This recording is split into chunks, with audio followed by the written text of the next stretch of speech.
কারণ তার কারণ এই মুহূর্তে আমার সঙ্গে তন্ময়দা এবং সুপ্রিয়দা রয়েছেন। তন্ময়দা, বিজেপিরও একটা বিরাট এজিটেশন আমরা যেটা দেখেছি, ইউথ মোর্চা যে যুব মোর্চা তাদের সংগঠন, তারা রাস্তা জুড়ে আন্দোলন করেছেন। শুভেন্দু অধিকারী সহ কৌস্তব বাগচি সহ বেশ কিছু নেতা তারা কোর্টের নির্দেশ নিয়ে তারা কসবা কলেজের গেট পর্যন্ত গেছেন।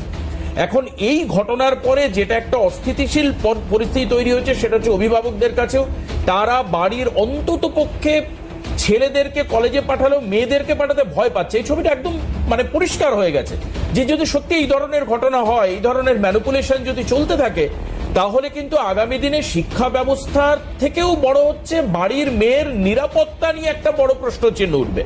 আমি কে দোষী কে নির্দোষ, কিন্তু ঘটনাটা তো ঘটেছে, অভিযোগ হয়েছে এবং এর আগেও একাধিক অভিযোগকারিনী বলছেন, আমাদের কাছে সেই অডিও ক্লিপস আছে, তারা বলছেন জমি দেওয়ার নাম করে, বাড়ি দেওয়ার নাম করে, কলেজে পদ দেওয়ার নাম করে তাদের শরীর ছোঁয়ার চেষ্টা করেছে এই মনোজিৎ এবং তার টিম।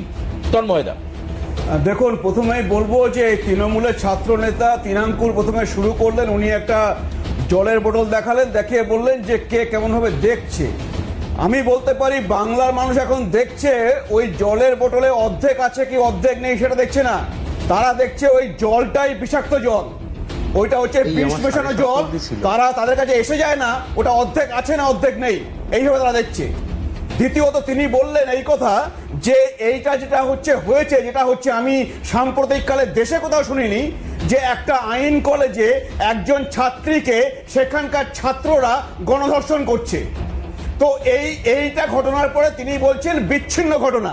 তাহলে এই রকম কতগুলো ঘটনা রাজ্যে হওয়ার পরে তিনি বলবেন হ্যাঁ এটা একটা রাজ্যের সমস্যা, সেইটা আমার জানতে ইচ্ছা করছে। তো এইটা হচ্ছে বলা মানে জিনিসটাকে লঘু করে দেখার চেষ্টা, মানে জিনিসটার সমস্যার সমাধান যাতে না হয়, এটা যেন চলতে পারে সেইটাই সেই উক্তি। আর একটা কথা বলে দিচ্ছি যে এই যে ইনি বলছেন যে ইলেকশন করা যাচ্ছে না, তো ইলেকশন করা যাচ্ছে না আপনি তো বলেই দিলেন, দেশের অন্য রাজ্যে যাচ্ছে, আমাদের রাজ্যে যাচ্ছে না। কিন্তু যাচ্ছে না তখন যখন কোর্ট যখন বলছে, যখন স্টুডেন্ট ইউনিয়নই নেই, ঘরের দরজাটা বন্ধ করে দাও, তখন এত কাতরতা হচ্ছে কেন? কারণ একদম হচ্ছে না। ওই ঘরটা আমরা বলেছি এর সঙ্গে আমাদের কোনো সম্পর্ক নেই। পরে কথা বলবেন, আপনার সাথে কথা বলিনি। ওই ঘরটা এই কি জন্য ব্যবহার হয় আমরা জানলাম, সাউথ কলকাতায় ওই ঘরটা ছাত্রীদের শ্লীলতাহানি করার জন্য ব্যবহার হয়েছে এবং এই মনোজিৎ এবং তার দলবল সেখানে তাকে শ্লীলতাহানি করেছে। আমরা এটাও জানি এখন যে ওই সাউথ কলকাতায় নিয়ম বহির্ভূত ভাবে ভর্তি করা হয়েছে ছাত্রছাত্রীদের প্রতি বছর, এবং সেখানে 50,000 থেকে 2 লক্ষ টাকা মতন তোলা দিয়ে ভর্তি হতে হয়েছে। এই জয়ীব আহমেদ যা 2000-এর ওপর র্যাঙ্ক ছিল, যে কোনোভাবে ওখানে চান্স পায় না, সে কিভাবে চান্স পেয়েছিল?